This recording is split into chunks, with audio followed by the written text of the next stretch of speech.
When Chicago lawyer and businesswoman Valerie Jarrett tried to hire a young lawyer named Michelle Robinson to work with her in the Chicago mayor's office, a lifelong association and friendship began, one that would take her to the White House with Barack and Michelle Obama. Jarrett was President Obama's senior advisor for 8 years and seen as the Obamas' closest confidant.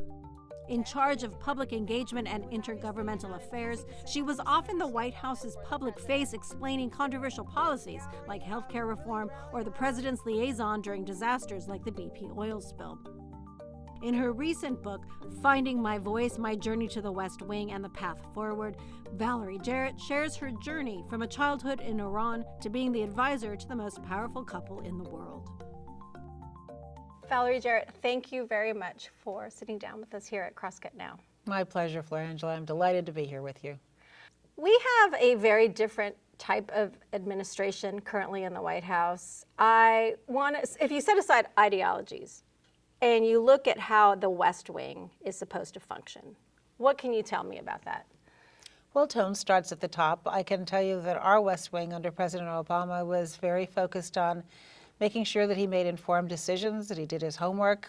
The due diligence that took place both in the agencies as well as within the White House was very rigorous. And his most precious commodity was his time, and we tried to use his time wisely. And he was curious and interested in perspectives different than his own, and that helped give people the comfort they needed to speak up. And I think when you're the President of the United States, it's kind of scary to disagree with you, and he encouraged it. He wanted people to push back and ensure that he was really thinking through his decisions as best he could. Can you actually change his mind about something? Oh, absolutely, absolutely. I think that's part of what it takes to be a healthy leader, is that you have views and then people have counter positions and then they can move you, and sometimes you just become even more convinced because the other argument isn't so strong. And so, yeah, there were many times in which I would push back on him, sometimes just because I wanted to push back because it was the intellectual exercise. It's important to make sure that you're making the right decision. And he made everybody from the junior most person in the room to his senior advisors feel comfortable in doing so, because it wasn't about him or us. It was really about making sure that we were enabling him to think things through as clearly as possible. How did you balance being such a close personal friend and having to put that hat on, being an advisor?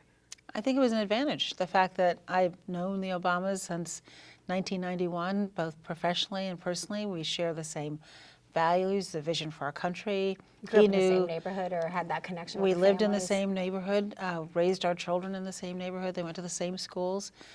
We socialized together a lot. We knew one another, and we spent, from the first time I met them when I was trying to recruit his fiancée, Michelle Robinson, to come and work with me in the mayor's office, we spent a lot of time talking about our vision for our lives and what we wanted to do and our commitment to service. You were hiring her for a job, and it turned into, the tables turned a little bit in that dinner when the first time you met Barack Obama. Well, so I interviewed her, and about halfway in, I realized I was no longer interviewing her. She was interviewing me, and she was asking me a lot of very tough questions, and she was so impressive. She never mentioned a word that was in her resume, which she saw sitting on my desk, Princeton undergrad and Harvard Law School, none of that. She told me her story.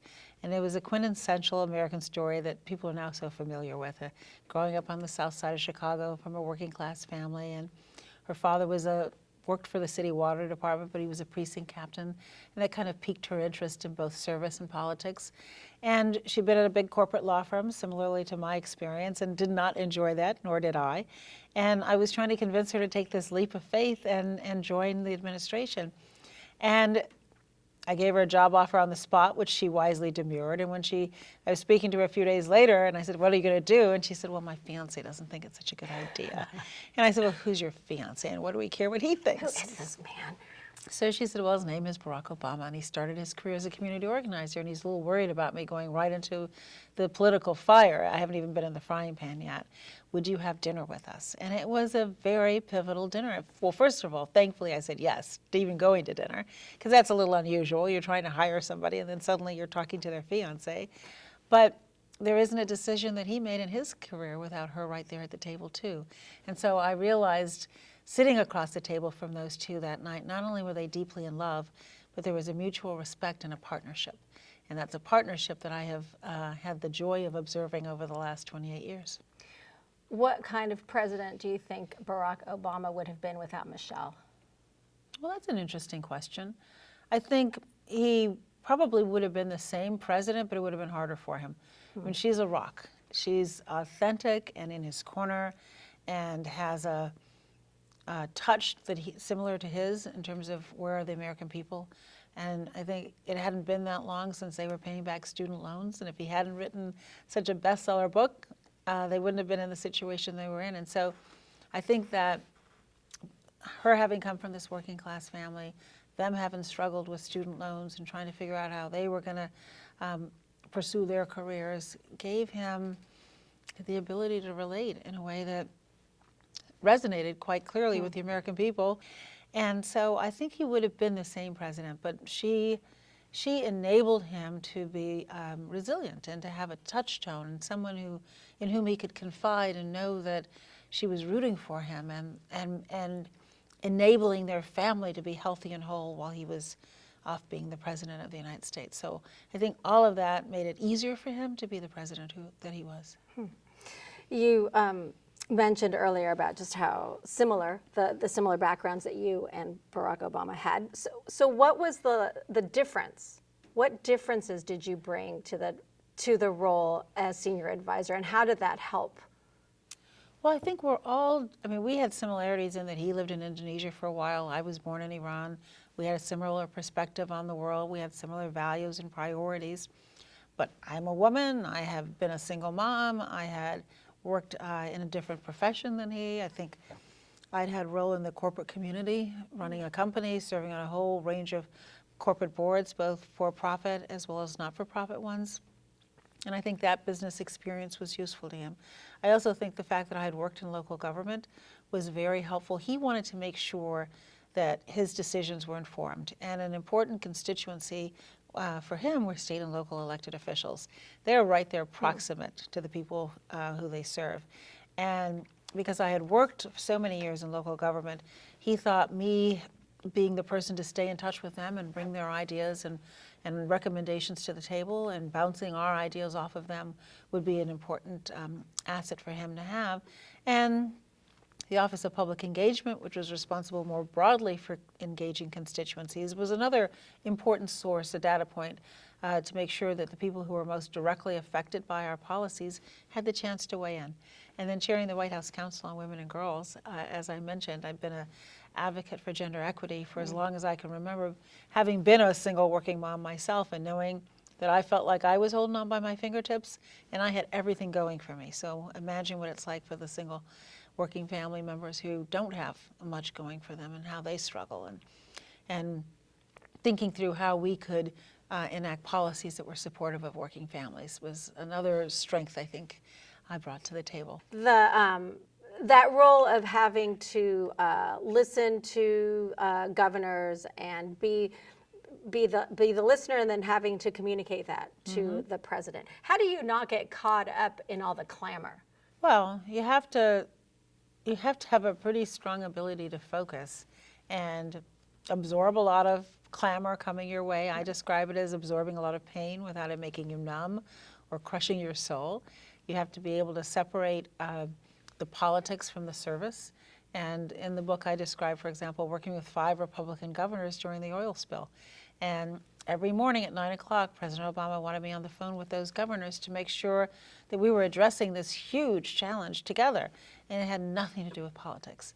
And at times they had a political agenda, but I did not. I was not permitted to have one.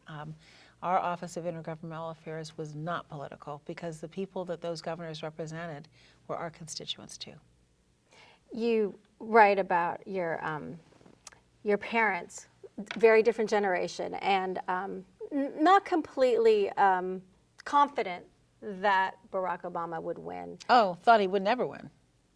Absolutely. Thought I was wasting my time going around the country campaigning on his behalf. They thought there was no way that this country would elect a black president in their lifetime. Why do you think we haven't elected a female president? Are we a sexist country? Are we a misogynist country? What is it? Well, I think I don't want to read too much into it. I think that there are a lot of reasons why men still dominate not just politics, but business and every aspect of society. And yet I'm encouraged by seeing how many women, for example, were elected in the midterm elections, a record number of women going to Congress. I think our pipeline isn't as big as the men, and I'm encouraged now that we have 5 women running for president. That's historic. So I prefer not to think about like why it hasn't happened, but what are we going to do to ensure that it does happen? And creating that even platform so that women can compete in the same way that men is part of the solution. Who are you encouraged by? I think there's an embarrassment of riches in the Democratic field right now. I think it's early. I remind people that President Obama was down by about 20 points at the beginning of his campaign, and Hillary Clinton was the inevitable nominee. So it's way early, but I am heartened to see so many qualified people put their hat in the ring, and let's see how they do. One caution I have given them all is don't beat each other up for 2 reasons. Number one, I think people deserve to know what you stand for.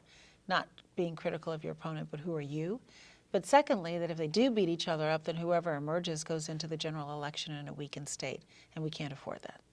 For some of us who lived through the Anita Hill hearings, it may be difficult to wrap our heads around endorsing and supporting Joe Biden. What would you say to those people? I'd say you should hear him out and hear what he has to say. And I think people evolve. I am confident that people evolve. I've changed my mind on issues. And so I think it's up to each of the candidates to be able to explain their record, to be able to explain to you where they are today and if they've grown, how they've grown. When Vice President said a few weeks ago, look, I get it. The world has changed, and it's important that men listen to women. Well, 30 years ago, who was saying that? So we are making progress, and I think the great thing about America is that everybody gets to go out there and make their case. And Vice President Biden gets to make his case just like everyone else, and we'll see. We'll see whether the American people are willing to give him their support.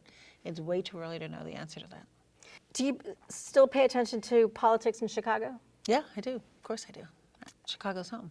What do you think about the newest mayor? Well, she's historic. To have an African-American woman who's openly gay and a mom, I think is terrific. I have encouraged everybody to rally behind her because it's one thing to win an election, it's another thing to govern, and it's challenging. And you can't do it by yourself. You need a lot of people working with you, and the aldermen obviously are an important part of that equation as well.